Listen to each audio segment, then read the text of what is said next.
So last night we saw Daniel Dubois, boxing's version of Jaime Lannister from Game of Thrones, as he has now rightly so dubbed himself the Kingslayer, not only beat Anthony Joshua at Wembley Stadium, but in my opinion, batter Anthony Joshua at Wembley Stadium. So in this video, we are going to speak about just how good Daniel Dubois is, where Daniel Dubois goes next. But firstly, I want to start off by telling you guys about my experience last night, because I started this specific YouTube channel about 6 months ago, something like that, really not long ago at all. I came from the unlicensed boxing scene background, and since doing so, I have been able to get myself on Misfits. I've had a couple of fights on there now, and not only that, we are now in a position where more or less every Riyadh season card, we are live from the venue. We are doing what we've always done, which is sit around the pain game table and commentate on the boxing, but now, instead of doing it in the studio, we are live from the stadium. We were out in LA, we were out in Riyadh, and last night we were out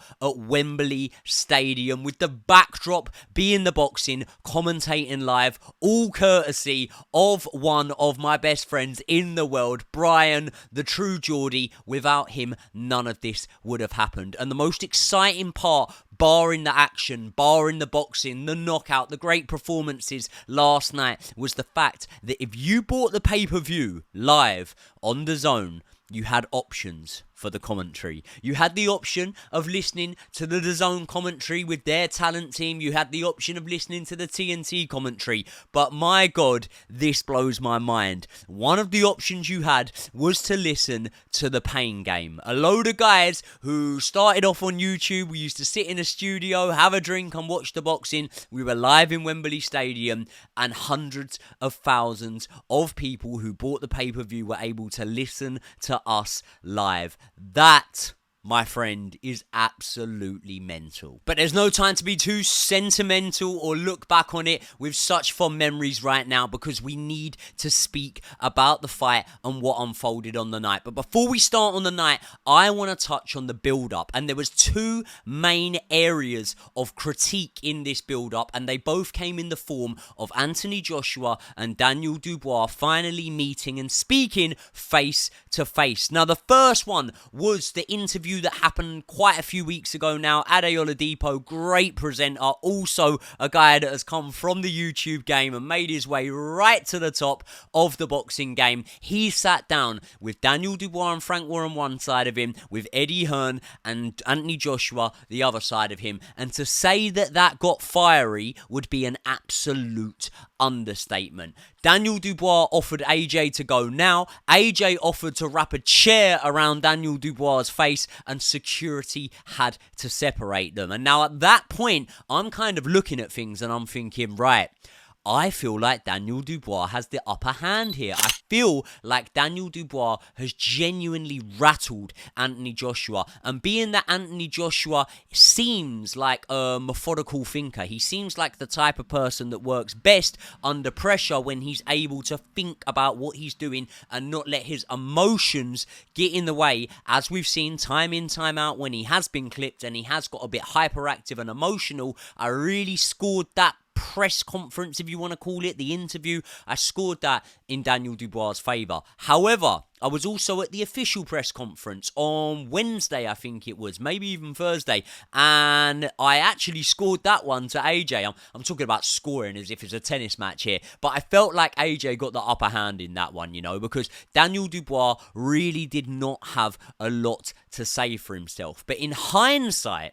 when you look back on it realistically, Dubois came into that sort of press conference somewhat aggressive, somewhat tentative to talk, and almost just like he just wanted to get to the moment. And hindsight's a wonderful thing. I think at the time, some of us were questioning whether Daniel Dubois was feeling the pressure. He may have been looking round at the surrounding, the environment, the fact that AJ was a big favourite in this fight, and maybe it was getting to him. But I always mentioned the fact that Daniel Dubois has boxed in front of tens of thousands of people, obviously on the Tyson Fury undercards, when he he fought Alexander Usyk, the pound for pound number one. So Daniel Dubois' approach in the presser, which was didn't really want to waste any time, okay?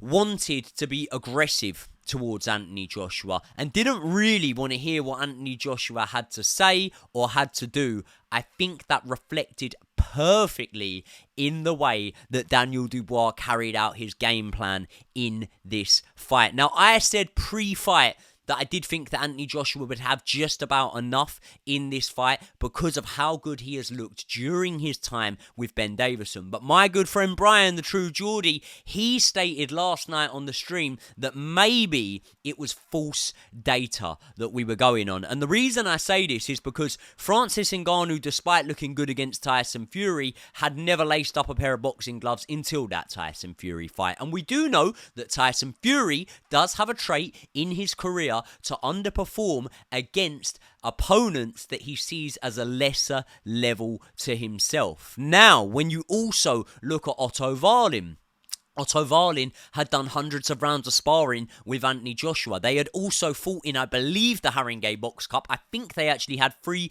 amateur fights. And familiarity is something that I really do think that Anthony Joshua thrives on at times. You know, when Dillian Whyte was coming through and he was looking like a real mean fighter with vicious and nasty intentions, Anthony Joshua didn't seem too fazed by that. And I do believe that the familiarity of knowing each other growing up, boxing in the amateurs, was something that helped Anthony Joshua deal with that situation. So it all looked like there was calmness in the camp going into this fight. Anthony Joshua linking up with Ben Davison, new trainer, getting really good performances, and it was a complete contrast to what we were seeing with Daniel Dubois on the night. There were so many questions surrounding Daniel Dubois.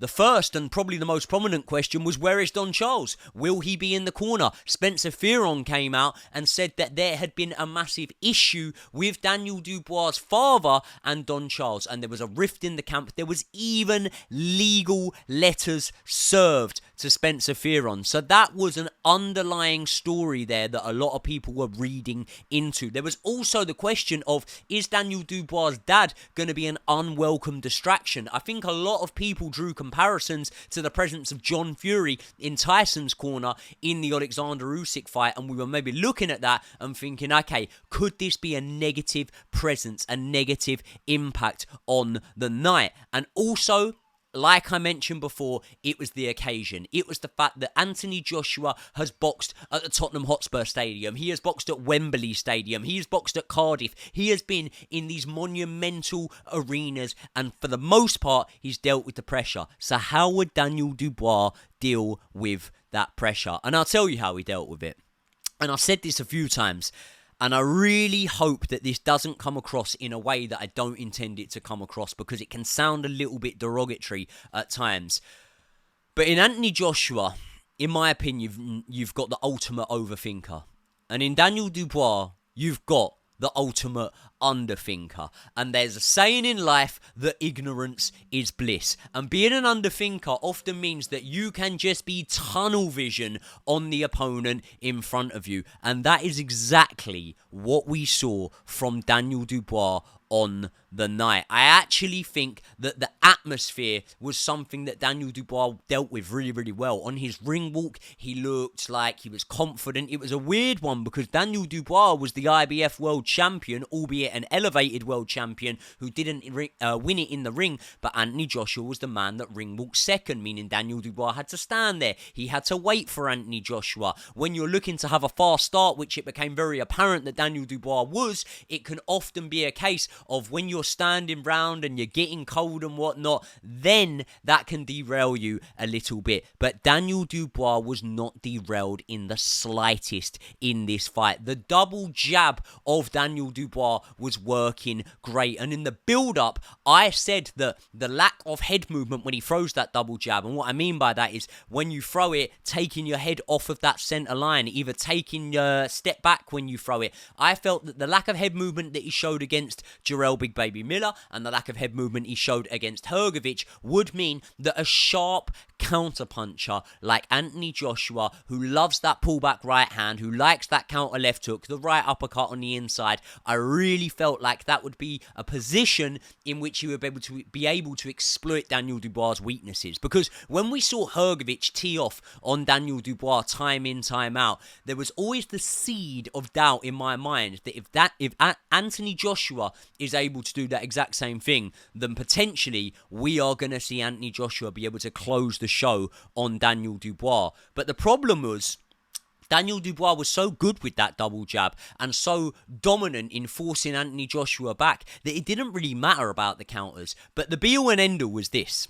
At the end of round one, Daniel Dubois throws a looping overhand right. And here is where I've got to give AJ credit, because I honestly do believe that 90 to 95% of heavyweights don't get up from that shot. If you look at the shot that Anthony Joshua starched Francis Ngannou with, if you look at the shot that Anthony Joshua dropped the drug cheat in Robert Helenius with, honestly, I don't think there was too much in it in terms of difference, in terms of power, and in terms of delivery as the shot that Daniel Dubois hit Anthony Joshua with. And as I say, it would have knocked 90% of heavyweights out. Now, Anthony Joshua's saving grace were two things here. He showed a great chin in the moment to be able to get up from that shot. But not only did he show a great chin in that moment, he also had the bell save him. By the time he was on his feet, the corner stool was in. He was able to sit down. He was able to recoup. But Daniel Dubois at that point knew that he had the fight well and truly in his grasp. He knew at that moment that he could take it to Anthony Joshua. And this is actually where I saw a slight maybe lack of maturity and lack of experience in Daniel Dubois, because people will hear me say that and they'll think, hold on, Joey, what are you talking about? Daniel Dubois was pinging him all over the place, and he was. But the distance control from Daniel Dubois in those moments was not great, in my opinion. I often felt like he needed to take a step back. I did feel like the double jab that was working so well for him was still being thrown, but thrown nowhere near to the amount of volume as he was originally throwing that. And for that reason, despite dropping Anthony Joshua,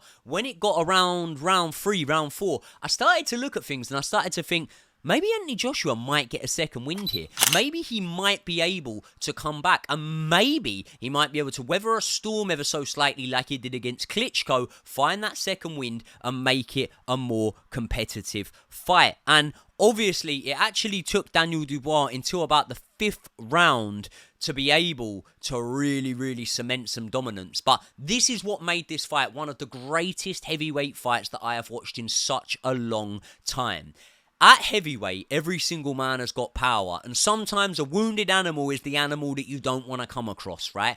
And as Daniel Dubois in the 5th round is trying to turn it on, he's almost trying to close the show on Anthony Joshua. Anthony Joshua lands that signature right hand. And if you're not sure whether that wobbled Daniel Dubois or troubled him or not, don't look at the head that he hits, just look at Daniel Dubois' feet. That shot shook Daniel Dubois. Daniel Dubois goes back. Now we speak about the question marks we've had about AJ. Let's talk about the question marks we've had about Daniel Dubois, because Daniel Dubois has been known to quit in fights. Daniel Dubois hasn't always took the best shot. Daniel Dubois has been dropped by Kevin Lorena, by Joe Joyce, by Alexander Usyk, and so on and so forth. So when AJ hits him with that right hand, knowing that AJ is one of the best finishers and one of the most devastating punchers in the heavyweight division, I honestly thought that AJ was going to pull something out the bag.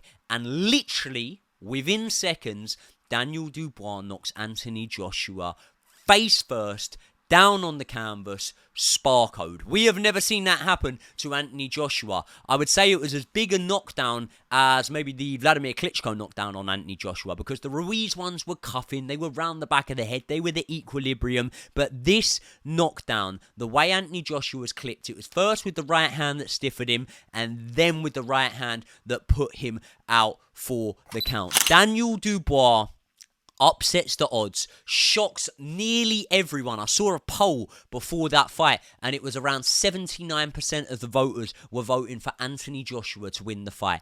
Daniel Dubois comes in as an underdog for the 3rd fight running, knocks out Anthony Joshua at Wembley Stadium, and in doing so, cements himself, in my opinion, as the 3rd best man in the division. But where do we go from here?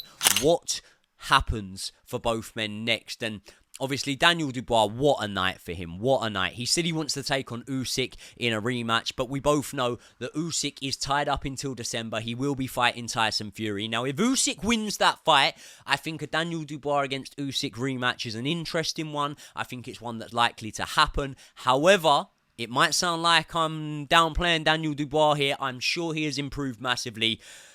I'm still not sure I see that as anywhere near a 50-50 fight, anywhere near really a 60-40. I'd put that as a 70-30 in Usyk's favour.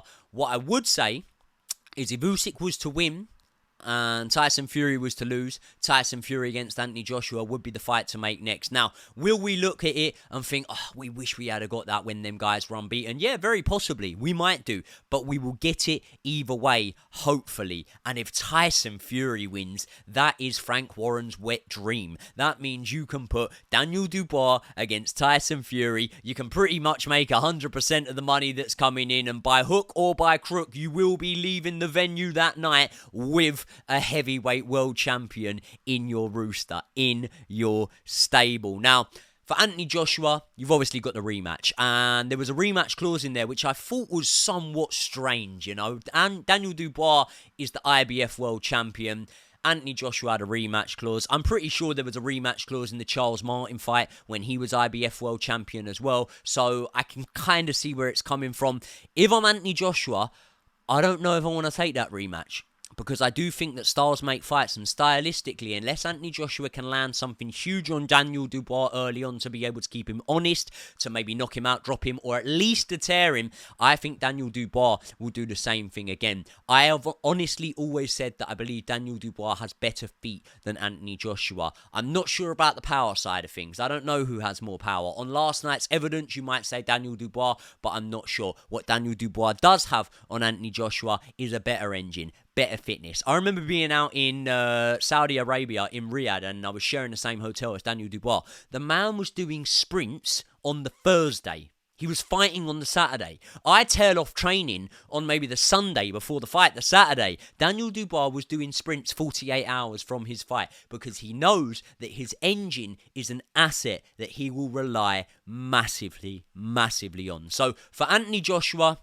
I think the Dubois rematch would probably make sense for him because it's one of those where you get straight back into the mix, you're back where you were originally, and another chance at a world title. If he's got that there, I think he will exercise that. Apart from that, you've got the likes of Martin Bakole waiting in the wings. I really can't see Anthony Joshua wanting to take that fight at this point in his career.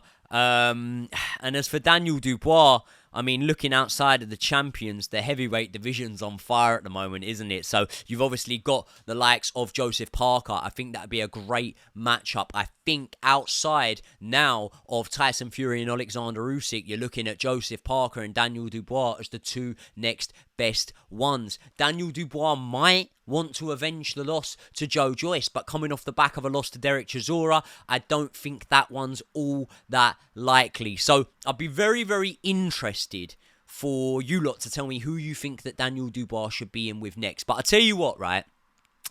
Daniel Dubois is going to be such a hard heavyweight to beat, you know. I honestly believe that any stationary heavyweight is going to struggle massively against Daniel Dubois. So the heavyweights that I give a better chance against Daniel Dubois would obviously be Usyk, Tyson Fury, and I would say Joseph Parker. People will laugh at me here.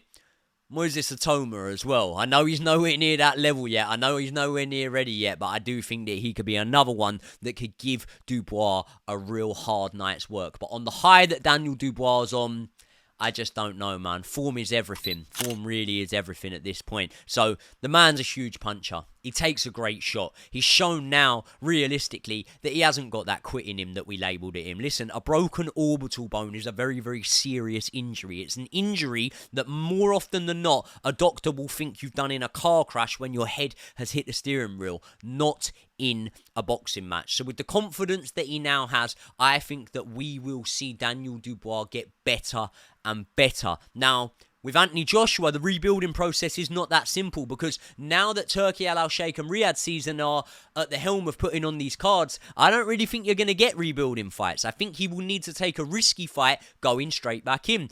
Big Baby Miller, that's just come off the top of my head. That could be a good one for Anthony Joshua. And Andy Ruiz rematch. This is the beauty of the heavyweight division, because the heavyweight division and boxing in general needs to take a leaf out of MMA's book. If someone loses, don't write them off. Don't write them off. Otherwise, Joseph Parker would have never had the comeback he had. Otherwise, Daniel Dubois would not be sitting pretty as IBF World Champion. So I think there's definitely rebuilding fights for Anthony Joshua. Rematches, for example, with the likes of Joseph Parker, Dillian White, they're definitely around there. Or we could see him sail off into the sunset. Either way, he's had a great career, and I wouldn't begrudge him for doing so. But if I had to hedge my bets, I think that Anthony Joshua will still want that Tyson Fury fight, and I think that that could really, really happen. And there's positives. As hard as it sounds, there are positives to take from Anthony Joshua's performance here, because Anthony Joshua showed great resilience after getting dropped with that shot that would have knocked a lot of people out. He really, really did show